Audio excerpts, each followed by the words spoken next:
નમસ્કાર મિત્રો, શિયાળાની ઠંડીની શરૂઆત થઈ ગઈ છે. સવારમાં ફૂલ ગુલાબી ઠંડી હોય છે અને આ ફૂલ ગુલાબી ઠંડીની વચ્ચે રાજનીતિ ગુજરાતની ગરમ થઈ છે.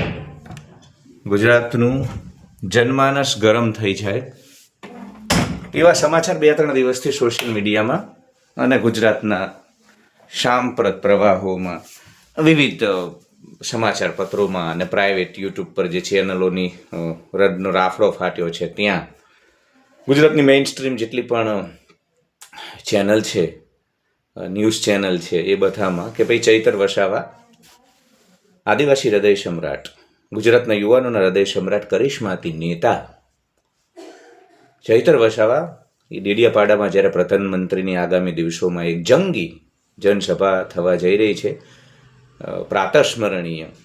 પ્રાતસ્મરણીય મહાપુરુષ બિરસા મુંડાની જન્મ જયંતિની ઉજવણી નિમિત્તે એ વખતે ચૈતરભાઈ ભાજપને જોઈન કરશે, આ પ્રકારની અફવા.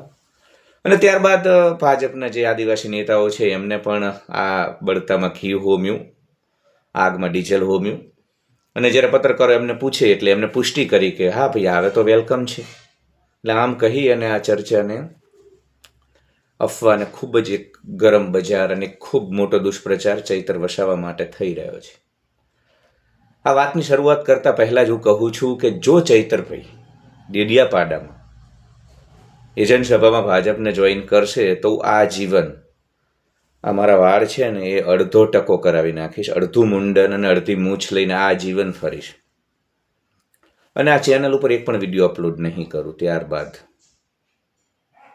જો ચૈતરભાઈ એ જનસભા, અમારો જવાબ છે જે લોકો ચૈતર વસાવાના ચારિત્રને છિન્ન ભિન્ન કરવાની કોશિશ કરે છે, જે લોકો ચૈતર વસાવાની વિશ્વસનીયતા ખતમ કરવાની કોશિશ કરે છે, જે લોકો આપણા હૃદય સમ્રાટ ચૈતર વસાવાની કારકિર્દીને પૂર્ણાહુતિ કરવાની કોશિશ કરે છે, એ તમામ લોકોને મારો જવાબ છે કે જો આ વસ્તુ સાચી પડે તો હું અડધું મુંડન ને અડધી મૂછ કાઢી અપમાનિત કરી મારી સ્વયંની જાતને અને આખી જિંદગી ફરીશ ને આ ચેનલ ઉપર એક પણ વિડીયો અપલોડ નહીં કરું.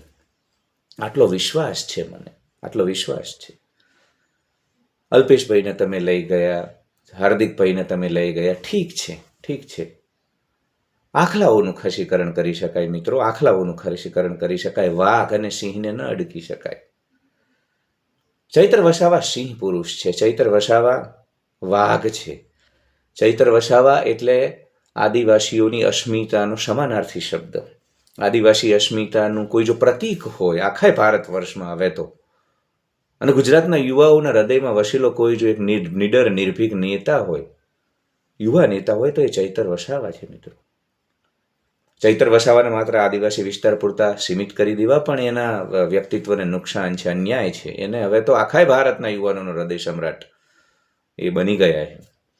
કેમ કે સાહેબ જે પ્રકારની નિડરતા, નિર્ભીકતા, તમે સમજો ને, ડબલ એન્જિનની સરકાર હોય, દિલ્હીમાં આ લોકો બેઠા હોય, ગમે તે કરી શકે, સરકારી એજન્સીઓનો દુરુપયોગ કરી અને તમને જેલમાં અને તમારી ઉપર કશુંક પણ કરી શકે, એ ઈચ્છે એ કરી શકે. મગધમાં ધનાનંદની ઈચ્છા થાય એમ એ જે કરતો, કિમ જોંગ કોરિયામાં જે કરી શકે, સી જિનપિંગ ચીનમાં જે કરી શકે, એ જ બધું ગુજરાતમાં થઈ શકે. લોકશાહી ને લોકતંત્ર તો ઠીક છે, નામનું છે, ઔપચારિકતાઓ છે, પણ તાનાશાહી છે અહીંયા. એટલે છતાં પણ એ જો બે પ્રેમાળ પત્ની, બે સીતા માતા જેવી પ્રેમાળ પત્નીને બાળકોને મૂકી અને આપણા માટે હાથમાં ખાપણ લઈ અને પોતાનું પિંડદાન કરી અને ફના થવા નીકળ્યો હોય તો આવી અફવાઓ ઉપર આપણે બિલકુલ ધ્યાન નહીં આપીએ. હું તમામ યુવાનોને વિનંતી કરું છું કે આવી અફવાઓને બિલકુલ આપણે વધુ લોકો સુધી નહીં પહોંચાડીએ.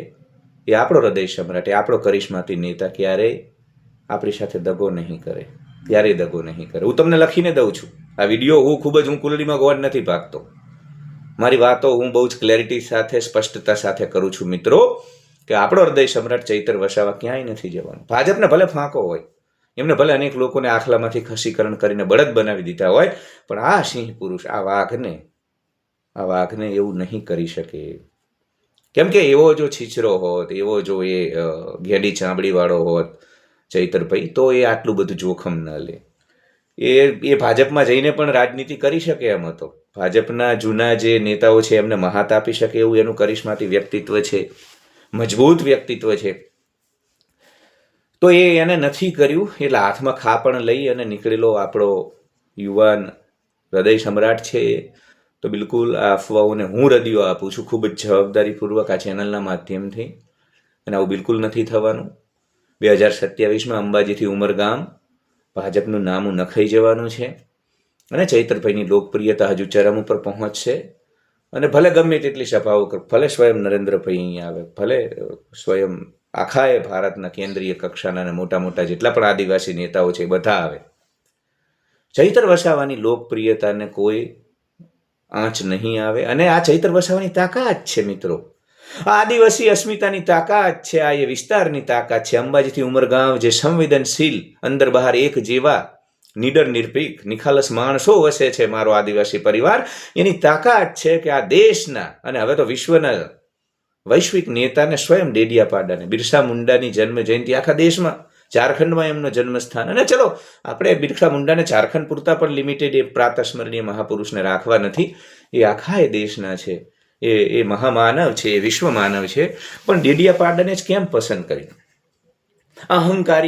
અહંકારી લોકોને એવું લાગે છે સ્થાપિત હિત સમાન 30 વર્ષોથી 3 દાયકાથી સત્તામાં બેઠેલા આ ધનાનંદ જેવા લોકોને એવું લાગે છે કે અમે આવું કરી અને ચૈતર વસાવાને ડામી દઈશું અને અંબાજીથી ઉમરગામ ફરી એક વખત ભાજપની લહેરને પેદા કરી દઈશું.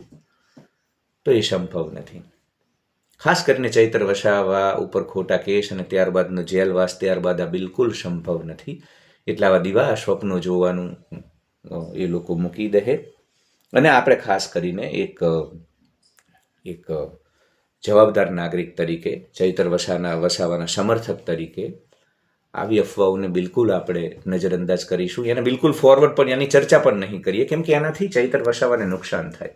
એ આજે પણ હજુ મેં જોયું 2 કલાક પહેલાં એક જનસભા સંબોધી રહ્યા હતા. સંગઠનના માળખાને મજબૂત કરવા માટે પ્રયાસરત છે. આદિવાસી વિસ્તારના એમની ધારાસભાના પ્રશ્નોને પણ ઉકેલવામાં એ સતત પ્રવાસો ખેડી રહ્યા છે. તો આવા સમયે આપણે એમનું સતત આત્મબળ વધારવાનું છે, આપણે સતત એમનું મનોબળ વધારવાનું છે. બિલકુલ એવી કોઈ અફવાઓ ઉપર ધ્યાન નથી આપવાનું જેનાથી ચૈતરભાઈના ઉત્સાહમાં કે આત્મવિશ્વાસમાં કોઈ કમી ઊભી થાય. જો કે એવું થવાનું જ નથી. એ સિંહ પુરુષ છે, વાઘ છે આપણો.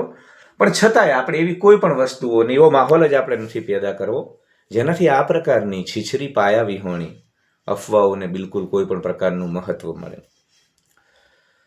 તો જય આદિવાસી, જય બિરસા મુંડા, જય ચૈતર વસાવા, જય અનંત પટેલ. અને તમામ આદિવાસી લોકોને હું નતમસ્તક થઉં છું, એમના ચરણોમાં સ્પર્શ કરું છું, જેને જળ જમીન જંગલ બચાવવા માટે થઈ અને પોતાના પ્રાણોની આહુતિ આપી દીધી, પોતાના સર્વસ્વને ન્યોછાવર કરી દીધું. ધન્યવાદ.